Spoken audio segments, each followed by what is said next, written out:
a dividir, que todas esas cosas las hablan en esas charlas de historia, que son datos que uno piensa, simplemente los das por sentado. Ahí está, ¿verdad? Pero cuando te pones a pensar por qué están ahí y para qué sirve. Y para qué sirve. O sea, el tema del ferrocarril, por ejemplo, es un tema que hace que no, en nuestra economía, estábamos hablando de Hitler, por ejemplo. Durante la Segunda Guerra, a mí el dato que me llama la atención mucho sobre el tema del ferrocarril es que durante la Segunda Guerra Mundial, Churchill, cuando sonaban las alarmas de misiles, que venían los bombarderos. Correcto. En Londres, la gente y Churchill, o sea, ellos bajaban al metro. Sí. En la Segunda Guerra Mundial. Sí. En la Segunda Guerra Mundial. Sí, ya había. ¿Verdad? O sea, entonces, cuando te pones a pensar en eso, y es que no tenemos un tren todavía. Es que sí hubo. Claro, pero hoy por hoy es como que no hay, ¿verdad? O sea, entonces, tú te pones a pensar en 1941 y estamos en el 2020. Sí. Ya. Y ya. Y aún no tenemos eso.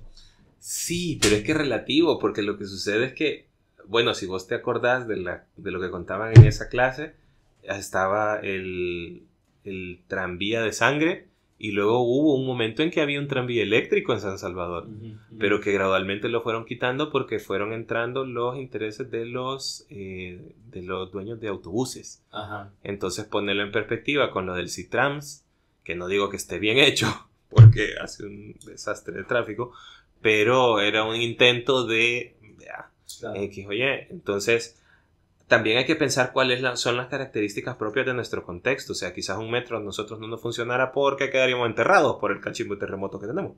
Posiblemente, sí. Pero, ¿qué pasa con no sé si eso lo tienen en Colombia, no me acuerdo en qué ciudad, pero que tienen como góndolas que pasan por arriba de la ciudad? O sea, quizás eso fuera un poco más funcional acá. No lo sé. No sé si no sé si nuestros sismos y nuestro contexto lo permita. No lo sé, no soy especialista. Pero habría que pensar soluciones, porque ya nos metemos a otro tema. Pero de nuevo, el contexto determina. Claro.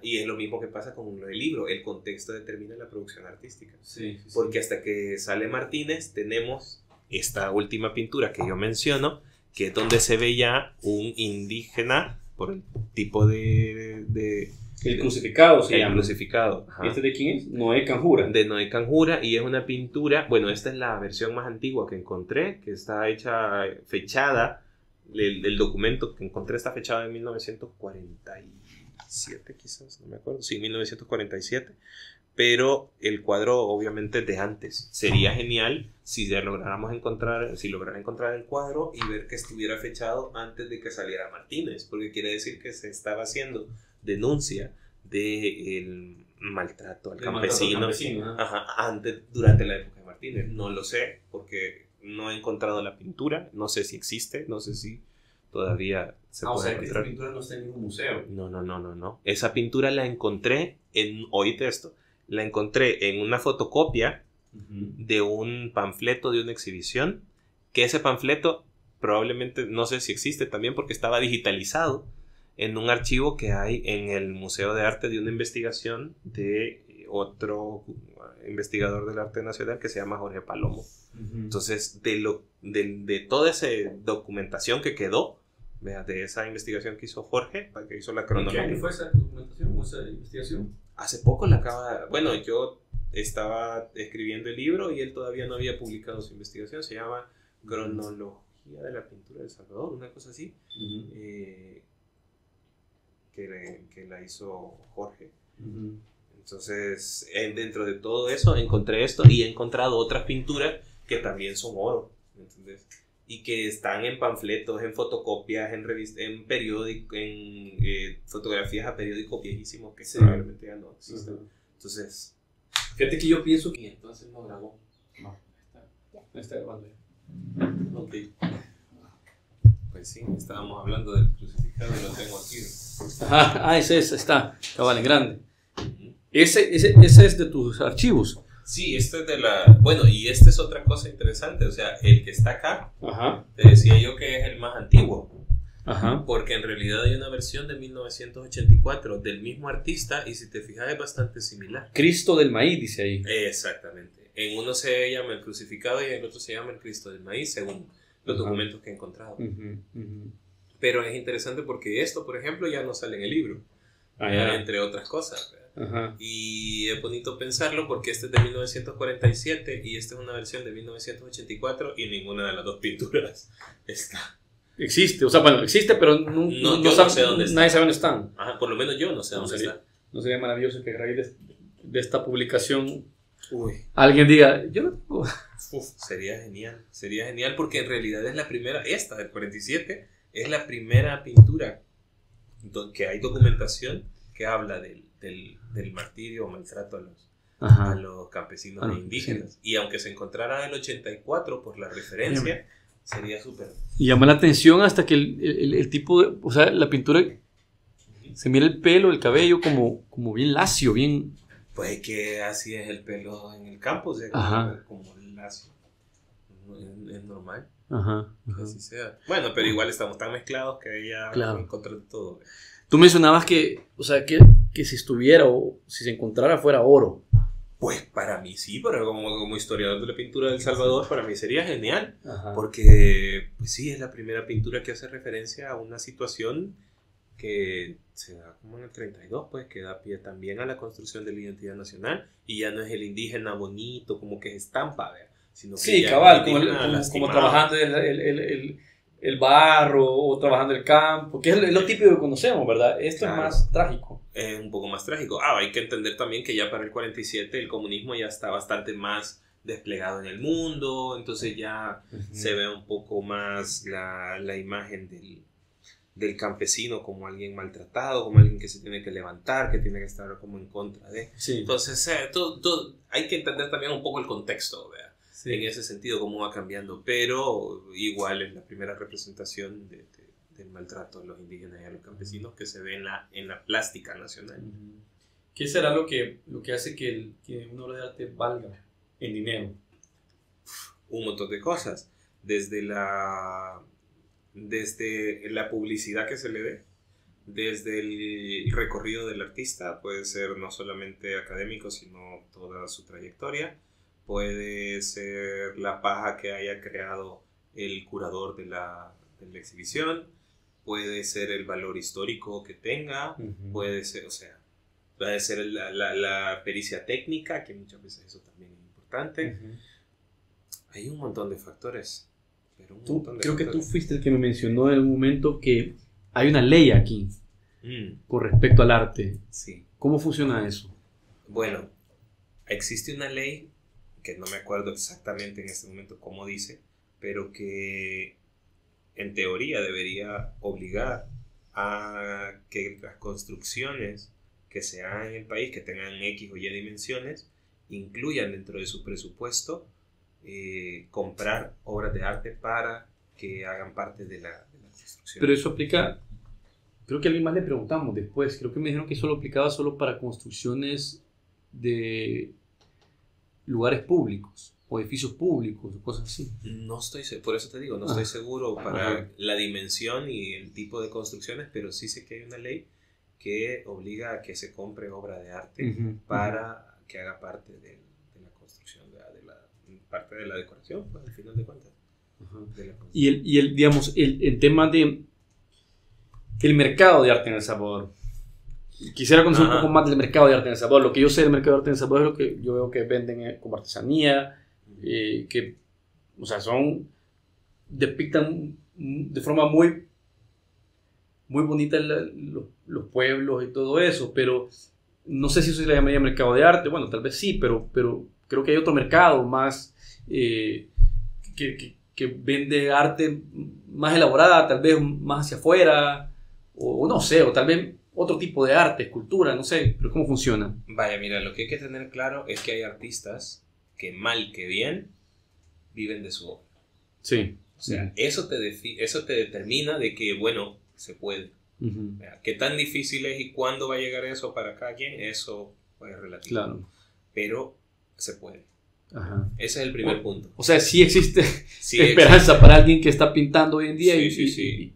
y está planeando hacerlo como su vocación, como su Claro forma que de sí. vivir. Claro que sí. Ahora hay que meterse de cabeza, hay que estudiar un montón, hay que trabajar un montón, hay que buscar vínculos, no solamente con galerías, sino también con curados. O sea, es un trabajo del 200%. ¿Verdad? Ajá. Porque el medio de nosotros es bien, no cerrado, es limitado en realidad. Ajá. Porque hay algunas galerías, no son un montón, pero hay algunas galerías. Y pues sí, llegar a una de esas galerías tampoco implica que vas a poder vivir del arte, por lo que les explicaba. Hay galerías que venden obras todas las semanas, Sí. pero tienen distintos artistas. Entonces el artista que vende el lunes de esa semana probablemente va a volver a vender hasta dentro de 3 o 4 meses. ¿Ya? Entonces en ese tiempo el artista tiene que ver de qué come. Sí. Entonces esas estrategias son, por ejemplo, ahora que trabajo más de cerca con una galería, no solamente como artista, sino también como consultor, como investigador, como documentalista también de los artistas y de algunas situaciones de la galería, voy documentando y voy escribiendo sobre ello, pues me doy cuenta de cómo es un poco el teje y maneje, ¿verdad? Y me doy cuenta que ellas están preocupadas por vender, por mantener el negocio, como cualquier dueña de negocio. Ajá. Claro. Pero también hay una parte que no es que la descuiden, es que no del tiempo. O sea, sí, humanamente, no del tiempo. De estar pendiente también de estos artistas y buscar la manera de generar estrategias para que entre una y otra venta, este artista también tenga una manera de generarse ingresos. Entonces, eso, a mí como artista, que lo veo desde la perspectiva del artista, me interesa que la galería construyamos en paralelo, los artistas y la galería, ese tipo de estrategia, porque va a permitir, primero, que el artista pueda y quiera seguir trabajando en su obra. Segundo, que trabaje más de cerca con la galería, o sea, que se sienta apoyado, que él también no solamente lleve la obra para ahí, véndanla, ¿verdad? Sino también buscar la manera de aportar a la galería. Eso también va a hacer que la galería empiece que más artistas la busquen y que la galería también empiece a proyectarse mejor entre los artistas. Sí. Hay que generar otras estrategias, ¿verdad? Como llevar a los artistas a ferias, cómo vincularlos con galerías fuera, porque no. Claro. O sea, la galería tiene un mercado local y regional un poco. En tu experiencia, lo que tú has visto, ¿quién es el típico comprador de arte? Del arte salvadoreño. Mira, hay salvadoreños, tanto locales como internacionales, que están no solo comprando, sino apoyando, o sea, poniendo plata para que haya actividades vinculadas al arte nacional. Hay, son pocos, pero hay. Lo que sucede es que también, pues sí, hay bastante gente que nos interesa el arte, a pesar de que pareciera que no hay artistas en el país, hay un montón de gente de distintas disciplinas. Y entonces, pues sí, no da abasto. Sí. Vean. Y la otra cosa también es que la Secretaría de Cultura también está haciendo cosas, pero tampoco da abasto. Y lo que sucede es que no se entiende, creo yo, es mi perspectiva, es que no se entiende el valor que tiene. Entonces, como no se entiende el valor que tiene la producción artística, no se le invierte. Entonces, si vos a ver, cuando tú vas a un país en Europa, tú vas a ver los museos. Sí. Y hay gente que viaja solo para ver los museos. Correcto. Y eso genera unas regalías económicas grandes. ¿Verdad? No solamente por ir a ver el museo, sino todo el merchandising que se da alrededor de todo esto. Entonces, sí, genera valor. Hay un valor económico para la sociedad, para las empresas, para los museos. Exacto. Para la ciudad, porque venden comida, alquilan cuartos, transporte. Claro. Ajá. Entonces, que es sumamente difícil cuantificarlo, pero está. Eso es economía naranja. Es economía vinculada a industria creativa. Nunca había escuchado ese término yo. Existe. Pues la economía naranja son cosas que se pueden ir potenciando, no solamente al arte, sino al diseño, a las artesanías, está ahí, son economías creativas. Sí. Bueno, entonces, en El Salvador se puede vivir, cuesta. Sí. Y hay gente que ha vivido muy bien, o vive muy bien, y hay otros que van cubriendo con lo del día. Pero vaya, o sea, alguien que pinta en El Salvador y quiere vivir del arte, no sé, me atrevo a pensar como que no va a vivir de la venta de ese arte con clientes de aquí de El Salvador. Sí se puede. Sí, sí se puede. Es más, en San Miguel hay... O sea, hay gente en El Salvador que de verdad está pagando el arte salvadoreño, o sea, que de verdad está comprando arte de artistas salvadoreños, Sí. con suficiente como para sostenerse. Sí. Quizás no viviendo en San Salvador, pero sí, por ejemplo, hay un retratista muy bueno, por cierto, del que se sabe poco aquí en San Salvador, que me parece que es de San Miguel y que se llama Paco, si no me equivoco, y que vende retratos caros. Lo hace muy bien, pero vende retratos caros y él tiene su casa, ha mantenido a sus hijos y todo a través de eso. Porque, o sea, digamos, la idea que yo tengo del artista salvadoreño es alguien que mejor se va del país, porque en otras partes del mundo tal vez aprecian más su arte. Pero es que es relativo, fíjate. A ver, yo he estado en otros países como estudiante, y también como artista, representando el país, a El Salvador incluso, y te puedo decir que tu contexto es tu plataforma. O sea, en otros países llama la atención cosas que no son iguales a las que ya hay ahí. Por lo tanto, lo diferente llama la atención. Ajá. Pero tú, para ser diferente, o sea, tenés que agarrarte de lo que conoces y de dónde derivas. De tu contexto, che. O sea, ¿de dónde más? Necesitas conocer tu contexto y cuáles son tus particularidades para lograr diferenciarte en ese ámbito. O bueno, eso es lo que yo creo. Sí. O lo que a mí me parece lógico. Porque entonces vos llegas allá y hay tanto, de tantas calidades y el mercado es tan amplio para abarcar cosas tan buenas y cosas feísimas. Entonces, que vos llegas ahí como uno más. Pero si de verdad querés destacar. Sí. Yo pienso que, bueno,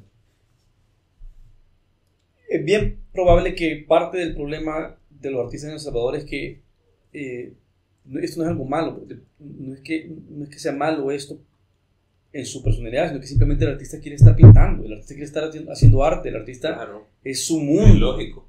¿Verdad? Entonces, eso por un lado. Esto significa que el artista no quiere estar vendiendo. Claro, que quiere estar vendiendo. Claro, quiere estar vendiendo, pero no quiere estar ejerciendo la labor de venta. Claro, claro. Y no es porque no quiera vender, es porque su mente está pensando en su arte. Sí. Mira, hay de todo. O sea, hay obra de arte que es más fácil de realizar, o sea, técnicamente hablando, que es más rápida de realizar, y hay obra de arte que es mucho más elaborada y toma más tiempo.